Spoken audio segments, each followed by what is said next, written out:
I am no expert at writing humor, but I have figured out a few of the techniques that really good humor writers use. So if you are trying out this genre, you might want to try out some of these techniques. Now, I thoroughly suggest that you read and listen to the excerpts and pieces that I've posted to Blackboard. You'll find that there's quite an array of techniques that these writers use, all cleverly. I've given you an excerpt from an early David Sedaris piece, as well as one of the pieces from the Canadian comedian Charles Demers' book, The Horrors. And then I've also given you an excerpt from Bill Bryson's A Walk in the Woods. So Bill Bryson's and David Sedaris are both readings, so you don't have to read yourself, you just have to listen. And then the Charles Demers piece is a written essay. Let's look at a few of the techniques that these writers use. So one of the things that some writers of humor use is self-deprecation. And you will see this in some of David Sedaris's work. You definitely see it in, not so much in the excerpt that I've given you of the Bill Bryson piece, although it's apparent there, but you'll see it in other excerpts.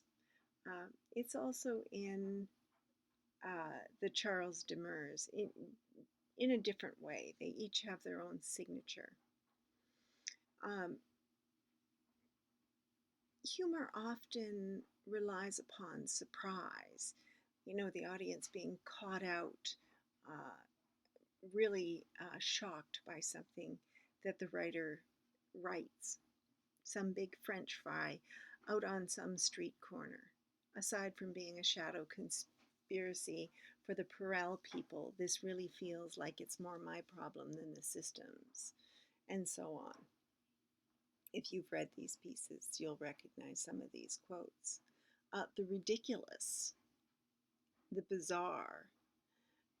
This looks like an outstanding set of elves. And from the Bill Bryson excerpt, he's talking about if he ever encountered a party of bears, that he would shit himself lifeless. I would blow my sphincter out my backside like one of those unrolling paper streamers that you get at children's parties. Now I put this under the category of the ridiculous, and it is. But one of the things that you'll notice in good humor writing is that it's hard to look away. It's so perhaps outrageous or so cringeworthy that you're cringing at the same time as you're reading. Juxtaposition works as well.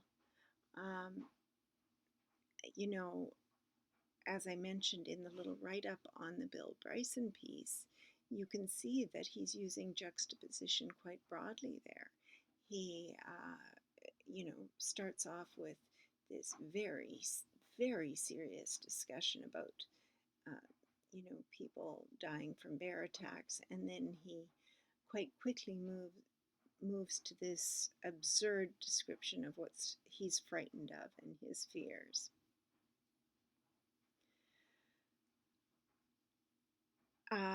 From the Demers piece on his experience with OCD, sadly, I did not get saddled with the fun, zany, uptight OCD of the popular imagination. My OCD was a lot less, each of these cookies better have the same number of chocolate chips or I'm sort of gonna lose it, lol, and a lot more spending almost my entire adolescence and young adulthood wrongly worried that I might be a pedophile or will somehow contaminate people around me with my toxicity. So in these examples, you can see both the juxtaposition, you can also see the kind of horror and absurdity of it all. So humor is often about poking fun at ourselves or the situations that we find ourselves in, even when those situations aren't funny at all. Um, I think that all of these excerpts that I've given you are very much worth your time, so please give them a good read or listen.